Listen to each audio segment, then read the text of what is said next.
الحمدللہ والسلام علی رسول اللہ اما بعد فإن الخیر حدیث کتاب اللہ۔ میرے مسلمان بھائیو، السلام علیکم ورحمۃ اللہ وبرکاتہ۔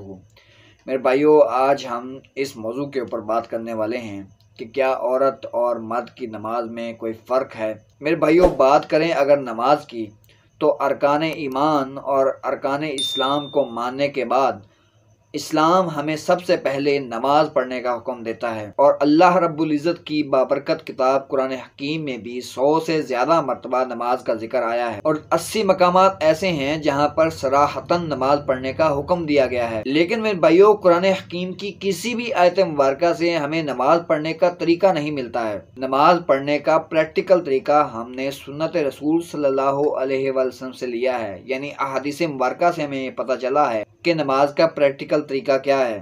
اور پھر میرے بھائیوں، نبی صلی اللہ علیہ وسلم کے تعلیم کردہ نماز کے طریقے یا پھر کسی بھی حدیث مبارکہ سے ہمیں اس بات کا ثبوت نہیں ملتا ہے کہ عورت اور مرد کی نماز میں کوئی فرق ہے۔ نبی صلی اللہ علیہ وسلم نے اپنے صحابہ کو جو سنت نماز کا طریقہ تعلیم فرمایا، اس کے بعد نبی صلی اللہ علیہ وسلم نے صرف ایک ہی بات ارشاد فرمائی ہے، صلو کما رأیتمونی اصلی، نماز اسی طرح پڑھو جس طرح مجھے پڑھتے ہوئے دیکھتے ہو۔ لیکن میرے بھائیوں، ہمیں فقہا کے ہاں یہ بات ملتی ہے کہ انہوں نے بے پردگی کے خدشے کے پیش نظر عورت اور مرد کے نماز کے طریقے میں سجدے کے طریقے میں فرق کیا ہے، یعنی انہوں نے یہ تجویز دی ہے بے پردگی کے خدشے کے پیش نظر کہ عورت زمین کے اوپر سکڑ کر سجدہ کرے۔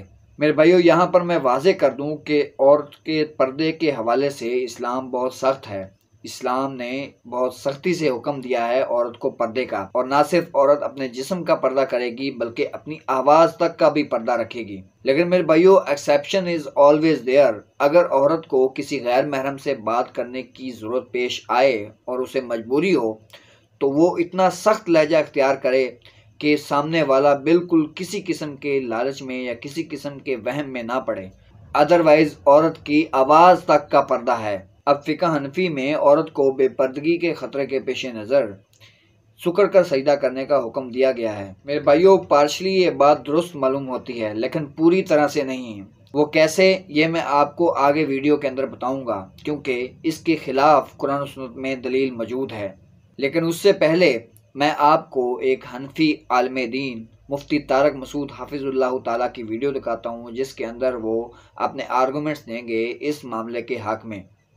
دیکھیے، عورت اور مرد کے شریعت میں جو پردے سے متعلق احکام ہے نا، اس میں فرق ہے۔ اس پر پوری امت کا اجماع ہے۔ جیسے رسول اللہ صلی اللہ علیہ وسلم نے فرمایا، خذوا عنی مناسککم، حج مجھ سے سیکھو، جیسے میں کر رہا ہوں ایسے کرو۔ اس کے باوجود جہاں پردے کا معاملہ آئے گا تو عورت کے حج کا طریقہ مرد سے مختلف ہو جائے گا۔ جیسے عورت آہستہ آواز سے لبیک کہے گی، عورت صفا و مروہ کی صحیح پہ دوڑے گی نہیں، حالانکہ کوئی بھی حدیث نہیں ہے جس میں عورت کو دوڑنے سے منع کیا گیا ہو، کوئی بھی حدیث نہیں ہے جس میں عورت کو آہستہ لبیک کہنے کا حکم دیا گیا ہو۔ لیکن پوری امت کا اجماع ہے کہ جہاں پردے کے معاملات آئیں گے تو اس کے لیے ہمیں حدیث کی الگ سے ضرورت نہیں ہوگی، وہ خود سے پہلے سے طے شدہ ہے یہ بات۔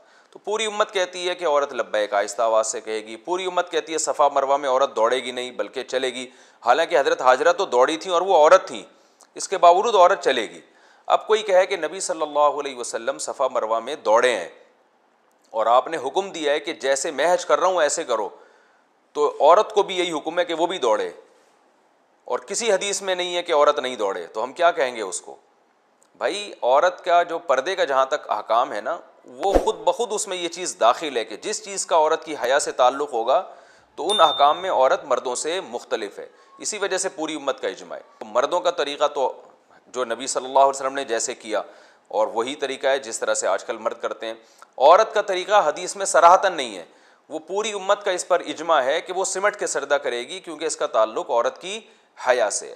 اب اگر کوئی کہے کہ اس پر حدیث پیش کرو کہ عورت سمٹ کے سجدہ کرے گی، اپنے پاؤں دائیں طرف نکال کے زمین پہ بچ جائے گی، تو ہم ان سے کہتے ہیں کہ آپ بھی اس پر حدیث پیش کر دیں کہ عورت آہستہ آواز سے لبیک کہے گی، عورت صفا مروہ میں سعی نہیں کرے گی، تو ہم ان سے کہتے ہیں کہ آپ بھی اس پر حدیث پیش کر دیں کہ عورت آہستہ آواز سے لبیک کہے گی اور صفا مروہ میں سعی نہیں کرے گی۔ اب مفتی صاحب کی موسٹ ہائی لائٹڈ دلیل جو تھی وہ یہ تھی کہ کسی بھی حدیث مبارکہ میں عورت کو صفا مروہ کے اوپر دوڑنے سے منع نہیں کیا گیا ہے، تو مفتی صاحب کے علم میں نہیں ہوگا حدیث مبارکہ میں عورتوں کو یہ کام کرنے سے منع کیا گیا ہے۔ مزاج رسول کو آپ سمجھنے کے لیے صلی اللہ علیہ وآلہ وسلم، یہ تو نماز کا مسئلہ تھا، آپ ذرا صفا مروہ کے حوالے سے بھی ذرا سنیں۔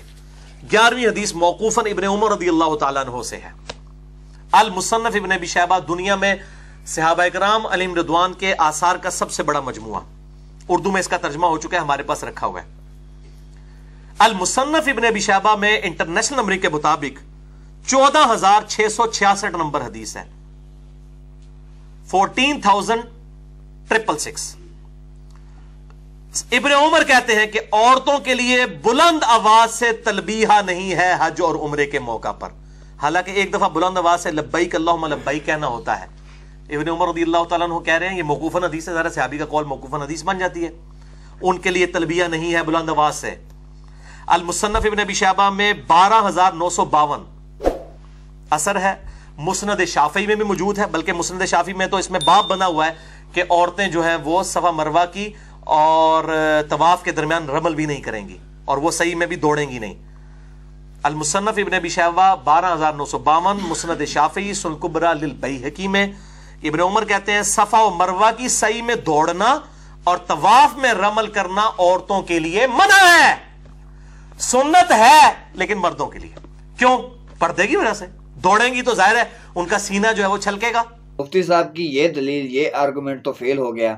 اب آتے ہیں اس طرف میرے بھائیوں کہ بے پردگی تو ہوتی ہے اس معاملے کے اندر کہ جب عورت سجدہ کرتی ہے تو اس کی بے پردگی تو ہوتی ہے۔ اگر سجدے کے اندر بے پردگی ہوتی ہے عورت کو اس طرح سجدہ کرنے میں جس طرح مرد سجدہ کرتے ہیں، تو میرے بھائیوں اسی طرح کی بے پردگی تو رکوع کے اندر بھی ہوتی ہے۔ اور اس طریقہ سجدہ کے خلاف نبی صلی اللہ علیہ وسلم کا حکم موجود ہے۔ نبی صلی اللہ علیہ وسلم نے اس بات کا حکم دیا ہے کہ سجدے کے اندر کتے کی طرح ہاتھ نہ پھیلائے جائیں، یعنی کتے کی طرح ہاتھ پھیلا کر سجدہ نہ کیا جائے۔ عورت کا زمین کے اوپر اس طرح چمٹ کر اور سکڑ کر سجدہ کرنا نبی صلی اللہ علیہ وسلم کے حکم کے خلاف ہے۔ رہا میرے بھائیوں اس بات کا سوال کہ رکوع اور سجدے کے اندر عورت کی اسی طرح بے پردگی رہے گی، تو اس کا کیا علاج ہے؟ میرے بھائیوں اس کا ایک ہی علاج ہے کہ عورت غیر محرم مرد جہاں پر ہوں وہاں پر نماز نہ پڑھے۔ اب یہاں میں آپ کو ایک دلچسپ بات بتاتا ہوں۔ میری اہلیہ نے مجھ سے یہ سوال کیا کہ یہ کیسے پاسبل ہے کہ جہاں پر عورت کسی شادی کے اندر گئی ہوئی ہو اور وہاں پر ہر طرف غیر محرم مرد ہوتے ہیں اور اتنا مجمع ہوتا ہے شادی کے اندر، 100 150 200 بندہ گھر کے اندر، ایک ہی گھر کے اندر موجود ہو سکتا ہے، پاسبلٹی ہے، تو وہاں پر عورت کوئی کونا کیسے دیکھ سکتی ہے، کہ ایسی جگہ کیسے دیکھ سکتی ہے جہاں پر غیر محرم مرد نہ آتا ہو؟ تو میں نے اسے ایک پھکی والا جواب دیا کہ بیگم، جس گھر کے اندر اتنے سارے لوگ موجود ہوتے ہیں، شادی والا گھر ہوتا ہے، وہاں پر ایک کمرہ ان عورتوں کو اپنی تزئین و آرائش کے لیے، اپنے بال سنوارنے کے لیے، اپنا میک اپ کرنے کے لیے اور پھر ان غیر محرم مردوں کو دکھانے کے لیے ان کو یہ الگ کمرہ مل جاتا ہے۔ ان ایکٹیویٹیز کے لیے ان کو ایک سائڈ پہ کمرہ مل جاتا ہے، لیکن نماز پڑھنے کے لیے ان کو کمرہ کیوں نہیں مل سکتا؟ یہاں چاہ وہاں راہ۔ تو سنت نماز کے طریقے سے ہمیں یہ بات بالکل نہیں ملتی ہے کہ عورت اور مرد کی نماز میں کوئی فرق ہے۔ نماز کی بات کریں تو عورت کوئی بھی کونا دیکھ کر یا کوئی بھی کمرہ دیکھ کر اس کے اندر نماز پڑھ سکتی ہے، اسے کوئی اس بات کی حاجت نہیں ہے کہ وہ غیر محرم مردوں کے سامنے نماز پڑھے۔ تو اسے کیسے بے پردگی کا خدشہ ہوگا جب اس کے پاس ایک فیسیلٹی موجود ہے کہ وہ بے پردگی سے بچ کر پردے کے اندر نماز پڑھ سکتی ہے؟ تو نبی صلی اللہ علیہ وسلم کے نماز کے طریقے کو بالکل بدلا نہیں جا سکتا۔ عورت اور مرد دونوں اسی طریقے کے اوپر نماز پڑھیں گے جس طریقے کے اوپر نبی صلی اللہ علیہ وسلم نماز پڑھا کرتے تھے۔ دعا کرتا ہوں جو حق بات کہی اللہ رب العزت ہمارے دلوں میں راسخ فرمائے۔ اگر زبان سے کوئی غلط بات، کوئی غلط جملہ نکل گیا ہو تو اللہ تعالی ہمارے دلوں سے محو فرمائے، اللہ تعالی ہمیں معاف فرمائے۔ اللہ رب العزت ہمیں کتاب و سنت کی تعلیمات کے اوپر عمل کرنے کی توفیق نصیب فرمائے، آمین۔ وما علینا الا البلاغ المبین۔ السلام علیکم ورحمۃ اللہ وبرکاتہ۔